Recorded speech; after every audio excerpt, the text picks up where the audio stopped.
Welcome guys. আমরা আজ খুব সকালে রওনা দিয়েছি বিশাখাপত্তনম থেকে আরাকুর উদ্দেশ্যে। দেখতে পাচ্ছ আমরা কিরান্ডুল এক্সপ্রেসে করে পাহাড়ি পথে ভ্রমণ করছি। যাওয়ার পথে প্রচুর গুহার মধ্যে দিয়ে আমাদের যেতে হয়।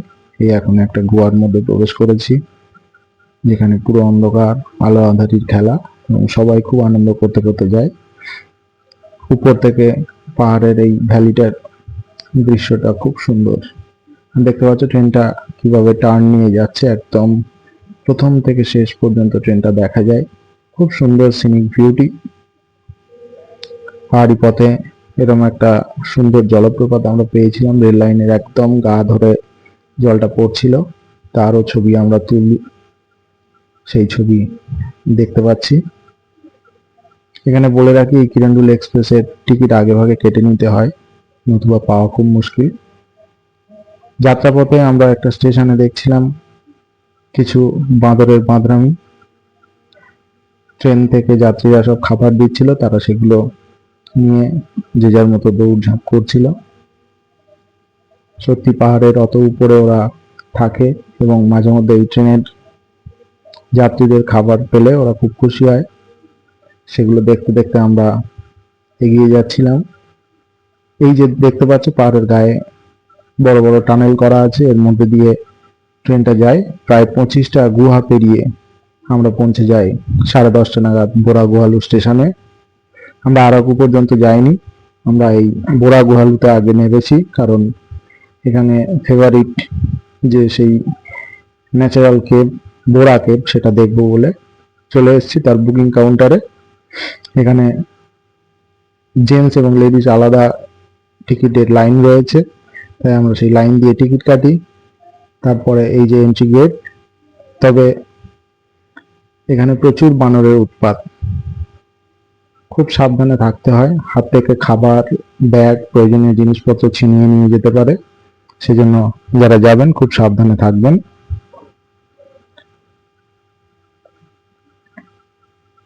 আমরা নিজেদের জন্য টিকিট কাটি। এই যে দেখতে পাচ্ছ, অ্যাডাল্টদের জন্য 80 টাকা টিকিট এবং চিলড্রেনের জন্য 60 টাকা টিকিট। এদের টাইম রয়েছে বিকেল 5টা পর্যন্ত। তারও বোর্ড এখানে দেখা যাচ্ছে, সকাল 10টা থেকে বিকেল 5টা পর্যন্ত। মাঝে 1টা থেকে 2টো লাঞ্চ ব্রেক। তবে লাঞ্চ ব্রেকে এমনটা কোনো ফ্যাক্ট নয়, সবসময় এন্ট্রি পাওয়া যায়। এখানে ক্যামেরার জন্য আলাদা 100 টাকা করে নেয়। যাই হোক, তার সাথে সাথে এই যে বাঁদর মহাশয়কে দেখে আমরা এরকম পোর্ট ভেঙে অনেকটা নিচে নামতে হয়। ঠিক যতটা আমরা ট্রেনে করে পাহাড়ের একদম মাথায় উঠেছি, তেমন এই গুহা দেখতে গেলে আমাদের সিঁড়ি ভেঙে বেশ অনেকটা নিচে নামতে হয়েছিল। এই যে সবাই যাচ্ছে সেই গুহা দেখতে। এখানে দেখছিলাম কিছুজন বাড়ি দিয়ে বানর তাড়াচ্ছে। আর এই আমরা পৌঁছে গেছি গুহার মুখে। এখানে একটা মন্দির রয়েছে, নন্দীশ্বর নন্দীবিঙ্গির মন্দির। তা দর্শন করে আমরা সবাই সিঁড়ি দিয়ে এইভাবে একে একে নামতে শুরু করি আমাদের সেই গুহার ভিতরে। অনেকটা নিচ পর্যন্ত যেতে হয়। দেখতে পাচ্ছ কত লোক এখানে এসছে এই ন্যাচারাল বিউটি দেখতে। তবে বলে রাখি, এখানে সিঁড়িগুলো প্রচন্ড স্লিপারি হয়। পাহাড়ি ঝর্ণার জল টোপে সেই সিঁড়িতে খুব সাবধানে নামতে হয়। এখানে একজন মাসিমা পড়েও যান, সত্যি খুব খারাপ লেগেছিল। তাই আমরা খুব সতর্কভাবে সবাই নামি এবং ওখানে এই যে দেয়ালের গায়ে সুন্দর সুন্দর আলোর রোশনাই যে দেওয়া আছে, তাতে গুহা আরো মোহময়ী লাগছিল। সেখানে কিছু ফটো তুলি নিজেদের। তারপরে আমরা সেই গুহা থেকে ধীরে ধীরে উপরের দিকে আসতে শুরু করি। তবে এখানে আরো একটা জায়গা, এই যে এখানে দেখতে পাচ্ছ শিব মন্দির রয়েছে উপরে। তোমরা যদি উঠতে পারো চেষ্টা করো একবার দেখে আসতে। তবে আমাদের যাওয়ার সৌভাগ্য হয়নি। দূর থেকে প্রণাম করে আমরা গুহা দিয়ে বেরিয়ে আসি এবং এখানকার ফেভারিট ডিশ বেরিয়ে এসেই আমরা সেটা ট্রাই করি। এই যে bamboo biryani, so delicious and so smoky. দেখতেই পাচ্ছ সেগুলো আমাদের থালাতে দিয়েছে। এখানে বলে রাখি, ফুল প্লেট ব্যাম্বু বিরিয়ানি নিলে এখানে 600 টাকা পড়ে, সেটা আমরা প্রায় 5 থেকে 6 জন খেতে পারবো। আর হাফ প্লেট নিলে 2 থেকে 3 জন খেতে পারবো আরামসে। এবং বেশ দেখতে পাচ্ছ চিকেনটাও সাইজে একটু ছোট হলেও খুব সফট এবং খুব জুসি ছিল। আর বিরিয়ানি দিয়ে তখনও পর্যন্ত ধোঁয়া উঠছিল। খুব রিচ নয়, খুব মশলাদার নয়, তবুও খেতে খুব ভালো। আর সঙ্গে নিয়েছিলাম ব্যাম্বু চিকেন, সেটাও খুব জুসি ছিল এবং খুব সফট ছিল, খুব টেস্টি ছিল। যাই হোক, এরপরে আমরা চলে যাই কাটিকা ফল। কাটিকা ফলস হচ্ছে বোড়াগুয়ালি থেকে গাড়িতে করে পাহাড়ের একটা উপরে যেতে হবে। সেখানে গিয়ে আরো অনেক স্টেপস অতিক্রম করে একদম উপরে গিয়ে এইটা দেখতে হয়।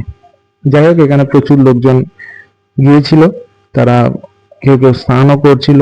সুন্দর ঝর্ণা, ঠান্ডা জল দেখতেই পাচ্ছ কত উপর দিয়ে পড়ছিল, আর একদম পরিষ্কার জল। আমরা যে পাহাড়ে ওঠার ক্লান্তি, তাই গুহার জল মুখে দিতে, হাতে গায়ে দিতে আমরা সেই সমস্ত ক্লান্তি ভুলে যাই।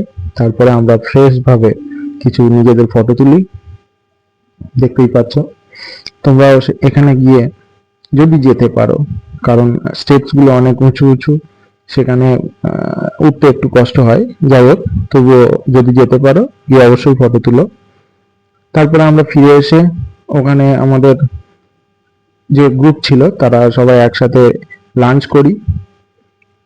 লাঞ্চের পরিবেশন করছে সব দাদারা এবং আমরা সবাই মিলে সেগুলো বসে খাচ্ছি। তারপরে আমাদের গাড়িতে রওনা হয় আরাকুর উদ্দেশ্যে। দেখতে পাচ্ছ পিছনে আই লাভ আরাকু সে লেখাটি রয়েছে। এবং সেখান থেকে প্রথমেই আমরা যাই এই যে কফি বাগান, কফি ট্রেল। এখানে খুব সুন্দর করে উপরে হাঁটার জন্য একটা বাঁশের সাঁকো রয়েছে এবং তার উপর দিয়ে পুরো বাগানটা খুব সুন্দর লাগে। এবং এই যে কফি গাছ ভর্তি, এখানে একটা ফ্রেম তৈরি করা আছে যেখানে দাঁড়িয়ে সেলফি ফটো এবং গ্রুপ ফটো নেওয়া যায়, খুব ভালো লাগবে। এই যে কফি গাছগুলো দেখছো, এগুলো সরকারিভাবে ট্রিটমেন্ট করা হয়। এখানে টিকিট কেটে এন্ট্রি করতে হয়। এখানে সমস্ত কফি হয়ে আছে, কফি ফল ছোট্ট ছোট্ট এই যে গাছের পাতাতে দেখতে পাচ্ছ। আমরা কিছু কফি গাছের সঙ্গে এবং কফি ফল সহ সেগুলোর সাথে ফটো তুলি। যাই হোক, তারপরে চলে আসি চকলেট ফ্যাক্টরি।